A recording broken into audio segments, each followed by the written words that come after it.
request. Thank you. But, Akbar Sahab, you have been seeing me from so many years. Speaker sir, you are also seeing me from so many years. I never lose my anger. Unfortunately, now they have started saying something about me that I don't, my London friend did not see that because I was in the mic, you might have seen only this version. Sir, my style of functioning in the house, everybody knows about me from so many years. I worked as minister. This is 6th time I became MLA here. They are not supposed to address me, sir. When I am addressing you, when I am addressing the house, they cannot straight away question me. I got the permission from the honorable chair.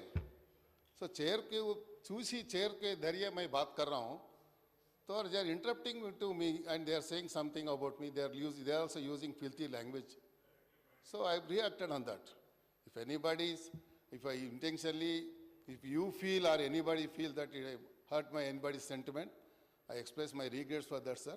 It's not my intention is not that. Sir, ఈరోజు హైదరాబాద్ అనేది ఒక important ఒక subject కాబట్టి వ్యక్తిగతంగా ఎప్పుడు కూడా ఎవరిని మనం హర్ట్ చేయాలని కాదు, అందరినీ కలుపుకొని కొత్త సభ్యులకు ఆపర్చునిటీ ఇవ్వాలని they have been literally requesting to the chair. ఎందుకంటే వాళ్ళకి ఆపర్చునిటీ వస్తే అలా అన్పార్లమెంటరీ వర్డ్స్ వాడి that is not unparliamentary sir. అమ్మ అనేది హైదరాబాద్ లో అది వాడి ఉంటే రికార్డులను పరిశీలించి తొలగి हैदराबाद का लैंग्वेज है नी अम्मा अम्मा बोल दानम नहीं नहीं I am not saying sir वो दानम नागेंद्र गाరు सर रूटीन में आ जाता साहब ऐसा बोल रहा हूं मैं. It's not this thing. Nagendra okay okay I already express my regrets Akbar भाई छोड़ दीजिए సార్. ఈరోజు ఇది ఇంపార్టెంట్ సబ్జెక్ట్ కాబట్టి సెషన్ స్టార్ట్ అయినప్పటి నుండి ఫస్ట్ డేనే ఎజెండాలో ఉంది సార్ ఇది హైడ్రా అనేది. ఫస్ట్ డే నుంచి, ఎందుకంటే హైదరాబాద్ ప్రజలకు చాలా ప్రధానమైనటువంటి సమస్యలు ఉన్నాయి. ఈ సభ ద్వారా హైదరాబాద్ ప్రజల తరఫున ఎవరో మాట్లాడాలని, ఫైనాన్స్ బడ్జెట్ మీద కూడా పూర్తిగా దీని మీద డిస్కషన్ జరగలేదు, అప్రాపరేషన్ దాని మీద కూడా డిస్కషన్ జరగలేదు. మనకు జనరలీ ఒక ప్రాక్టీస్ ఉంది సార్, అసెంబ్లీ యొక్క ప్రాక్టీస్ ఏంది అంటే అసెంబ్లీలో ప్రతి సభ్యుడికి 0 అవర్లో మాట్లాడేటువంటి అవకాశం ఇస్తే వాళ్ళ నియోజకవర్గాలకు సంబంధించినటువంటి సమస్యల మీద వారు చెప్తారు. సభ మీ దృష్టి ద్వారా మీ ద్వారా మంత్రులు అక్కడ ఉన్నటువంటి వారు స్పందించి ఆ సమస్యల మీద పరిష్కారానికి ఒక మార్గం దొరుకుతుంది అనేది అందరి అభిప్రాయం. But most of them did not get any opportunity sir ఈ హౌస్లో ఇన్ని రోజులలో. ముఖ్యం ఎందుకంటే వాళ్ళు ఎన్నిసార్లు హౌస్లో ఎన్ని రకాలుగా మాట్లాడారు. నిన్న ముఖ్యమంత్రి గారి దృష్టిలో ఉంచుకొని ఏమన్నారు సార్, చీఫ్ మినిస్టర్ అని ఎక్కడ వాడతలేరు వాళ్ళు. అది ఎవరికి కనబడలేదు హౌస్లో. మాకు ఆ రోజే మేము రియాక్ట్ అయ్యి మేము ఎమోషనల్ అయ్యాము. ఒక సందర్భంలో మేము కూడా రియాక్ట్ అవుదాం అనుకున్నాం, కానీ వాళ్ళ ఇంకిత జ్ఞానానికే వదిలేశాం. చీఫ్ మినిస్టర్ గారు ఏమని సంబోధించారు సార్ వాళ్ళు నిన్న 2-3 రోజుల నుంచి ఒక అంశాన్ని తీసుకొని. సవితక్క గారి మీద అందరికీ గౌరవం ఉంది, ఎవరికి లేదు సార్ గౌరవం. చీఫ్ మినిస్టర్ గారు ఏమన్నా తప్పుడు లాంగ్వేజ్ మాట్లాడారా, ఏం చెప్పారు?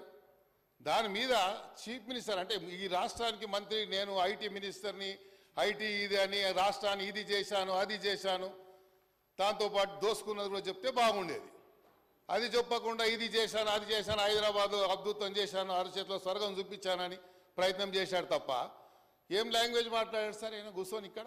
బయట పోయి ఏం మాట్లాడాడు సార్ ఆయన? పోయి చీఫ్ మినిస్టర్ని పెట్టుకొని చీప్ అంటాడా sir? How dare is sir? మేము రియాక్ట్ కాలేమా సార్? మేము అలాంటి దాన్ని మేము మాట్లాడలేమా? అందుకే కోపం వచ్చింది సార్, అంతే తప్ప వేరే ఏం లేదు. సో మీకు కూడా దానివల్ల ఏమైనా ఇబ్బంది కలిగి ఐఎమ్ సారీ సార్. ఈరోజు హైదరాబాద్కు సంబంధించినటువంటి చాలా సమస్యలు ఉన్నాయి సార్. ఈ హైడ్రా ఒకటే కాదు, హైదరాబాద్లో ఉన్నటువంటి లోతట్టు ప్రాంతాలన్నీ కూడా జలమైనటువంటి సందర్భాలు చాలా బస్తీలు ఉన్నాయి సార్. ఓల్డ్ సిటీలో ఉన్నాయి, న్యూ సిటీలో ఉన్నాయి, హైదరాబాద్ పరిసర ప్రాంతాల్లో ఉన్నాయి, దోమలగూడలో ఉన్నాయి, అంబర్పేటలో ఉన్నాయి, ఖైరతాబాద్లో ఉన్నాయి.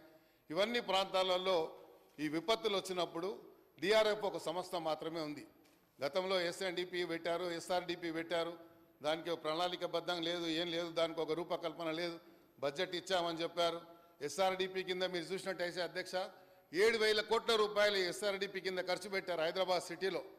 స్లమ్లలో మాత్రం ఒక్కటి కూడా ఈరోజు సీసీ రోడ్ లేదు అధ్యక్ష. ఓల్డ్ సిటీ గురించి అక్బర్ గారు చెప్తారు, ఇక్కడ ఉన్నటువంటి సభ్యులు చెప్తారు. మీరు స్లమ్లలో ఎక్కడన్నా మీరు ఒక పెట్టండి. నిన్న అమర్పాలి గారు తిరుగుతూ ఉన్నారు. నేను I wanted to bring to our notice also. స్లమ్లలో సీసీ రోడ్స్ ఎక్కడ వేయలేదు సార్. కేవలం ఉన్నటువంటి ఎక్కడ వేసారు అంటే వాళ్ళకి సంబంధించినటువంటి ప్రాంతాలలో మాత్రమే ఇవన్నీ వైట్ ట్యాపింగ్ రోడ్లు వేశారు. 7,000 కోట్ల రూపాయలతో పెట్టారు సార్. మళ్ళీ ఎస్ఆర్డిపి కింద ప్రణాళిక సిద్ధం చేశారా? ఎస్ఆర్డిపి కింద ఎక్కడెక్కడ మీరు పనిచేశారు? ఇప్పుడు రేపు మనం ఇచ్చినటువంటి హైడ్రా పనిచేయాలంటే వాళ్ళకు కావాల్సినటువంటి ఇన్ఫ్రాస్ట్రక్చర్ అవసరం ఉంది. వాళ్ళకు అవి ఇచ్చేటువంటి వెహికల్స్ కానీ కావాల్సినటువంటి ఏవైతే పరికరాలు ఇవ్వాల్సిన అవసరం ఉందో దీంట్లో నిన్న ముఖ్యమంత్రి గారు తీసుకుని ఈ సందర్భంగా కొన్ని విషయాలు చెప్పాల్సిన అవసరం ఉంది అధ్యక్ష. నిన్ననే ముఖ్యమంత్రి గారు యంగ్ ఇండియా స్కిల్ ఇన్ఫ్రాస్ట్రక్చర్ ఏదైతే మన యూనివర్సిటీ ఏదైతే నిన్న ప్రారంభించాడో ఈ హైడ్రా